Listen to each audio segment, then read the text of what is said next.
Assalamualaikum warahmatullahi wabarakatuh dan selamat siang. Bagaimana hari ini adik-adik mahasiswa? Semoga keadaannya masih sehat ya. Kita hari ini Senin masuk di pertemuan yang kedua dan ketiga dengan mata kuliah pengantar bisnis dan kewirausahaan. Materi yang saya ajarkan hari ini adalah mengenai ruang lingkup bisnis dan juga lingkungan bisnis. Baik, kita masuk di tujuan pembelajaran. Jadi untuk hari ini tujuan pembelajaran kita adalah mengetahui mengenai konsep dasar bisnis, kemudian bagaimana sistem ekonomi, klasifikasi bisnis, lingkungan internal, lingkungan eksternal, serta analisis SWOT. Kita masuk di pengertian bisnis. Sebenarnya pengertian bisnis ini sudah pernah saya jelaskan minggu lalu, tetapi hari ini saya tetap masukkan kembali untuk lebih diketahui dan juga lebih bagaimana kita bisa memahami tentang bisnis tersebut. Nah, dalam bisnis ini ada dua konteks. Yang pertama adalah konteks pengertian bisnis dengan adanya aktivitas dan juga dengan konteks entitas ya. Jadi kalau aktivitas itu berarti adanya kegiatan. Nah, kalau pengertian bisnis dengan aktivitas yaitu suatu kegiatan yang dilakukan oleh perorangan maupun organisasi yang melibatkan aktivitas produksi, penjualan, pembelian maupun pertukaran barang atau jasa dengan tujuan untuk mendapatkan keuntungan ataupun laba. Jadi kalau seandainya kita berbicara mengenai aktivitas, di dalamnya berarti adanya pembelian dan juga penjualan ataupun pertukaran barang dan jasa dengan tujuan untuk mendapatkan laba. Kemudian untuk konteks entitas, ini berarti adanya wadah yang ada di dalamnya. Sedangkan pengertian bisnis menurut entitas berarti adanya suatu organisasi atau badan lain yang bergerak dalam kegiatan komersial, profesional ataupun industri untuk memperoleh keuntungan. Jadi antara aktivitas dan entitas ini adalah sama-sama mendapatkan keuntungan, tetapi kalau aktivitas dia lebih ke kegiatannya, adanya pertukaran, adanya pembelian, adanya penjualan, sedangkan entitas ini adalah wadah yang akan kita jadikan untuk bisnis tersebut. Misalnya apakah itu berbentuk perusahaan, apakah berbentuk CV, apakah berbentuk perorangan, ataukah berbentuk profesionalisme ataupun jasa ya.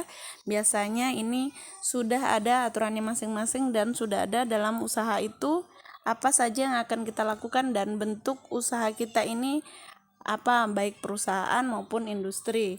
Kemudian jadi dapat disimpulkan bahwa bisnis adalah kegiatan manusia yang bertujuan untuk menghasilkan uang dengan memproduksi dan menjual suatu produk, baik itu barang atau jasa. Jadi sebenarnya bisnis ini adalah bagaimana kita atau kegiatan manusia ini bisa mendapatkan keuntungan ataupun mendapatkan uang dari adanya produksi ataupun pertukaran barang dan jasa ataupun adanya penjualan dan pembelian di dalamnya.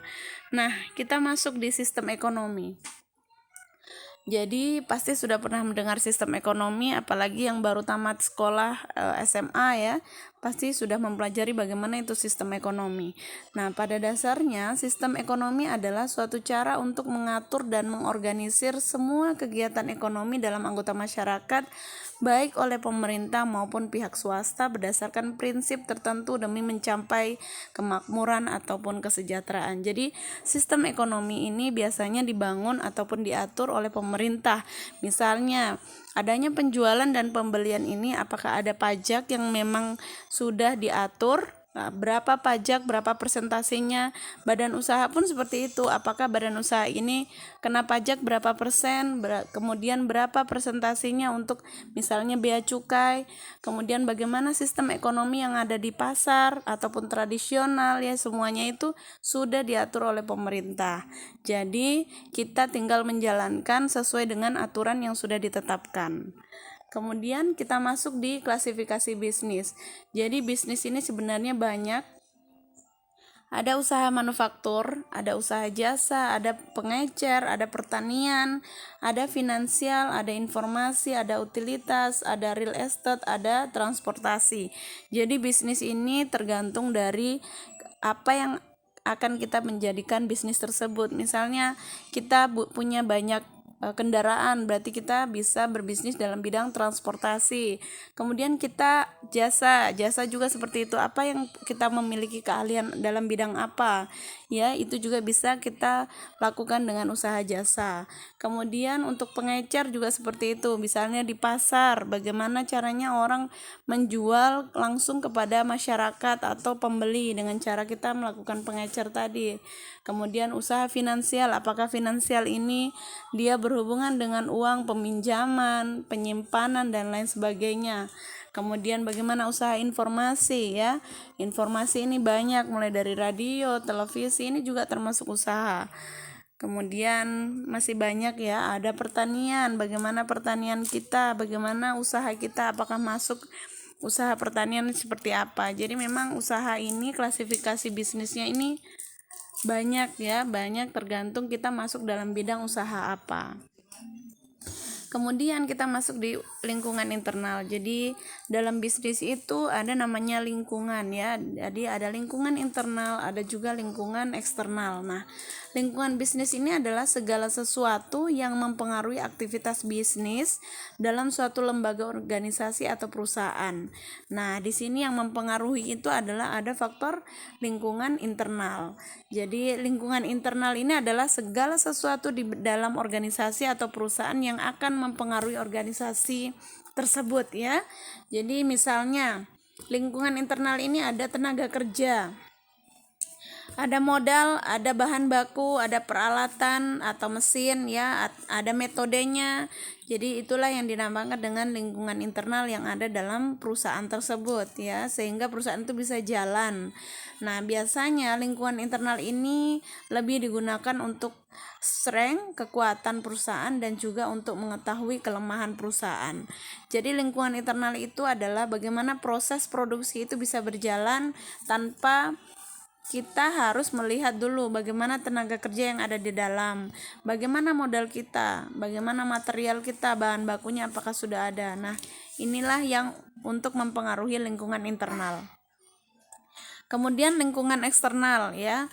Lingkungan eksternal ini adalah segala sesuatu di luar batas organisasi, ya.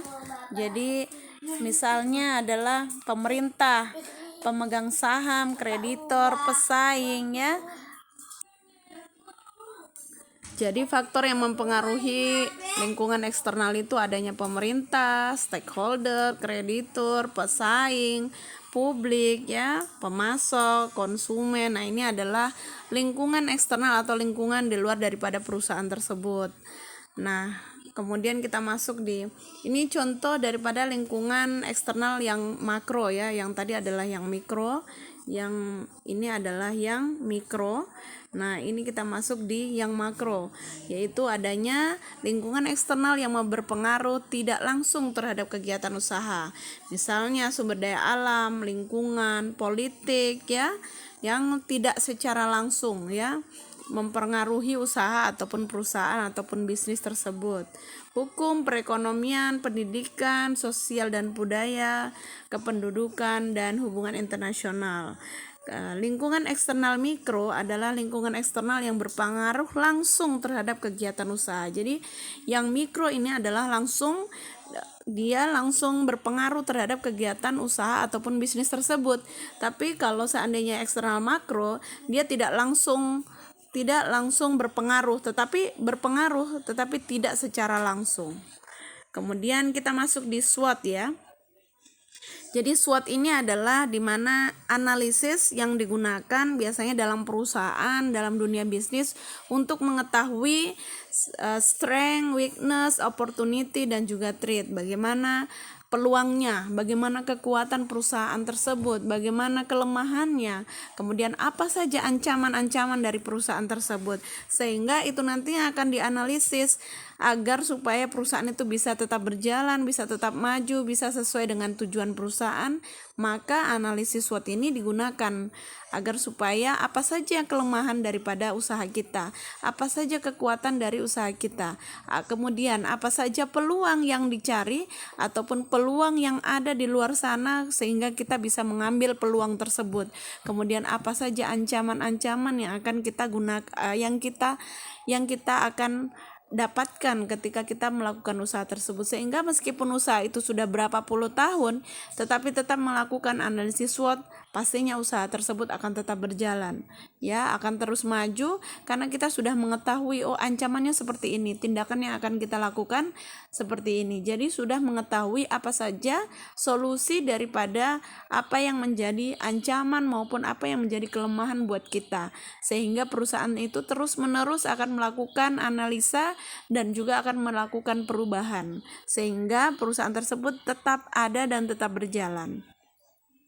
Baik, terima kasih. Silakan ditanyakan apabila ada yang belum jelas ya. Baik, nanti kita sambung di WhatsApp. Nanti kita diskusi kembali. Terima kasih. Assalamualaikum warahmatullahi wabarakatuh dan selamat siang.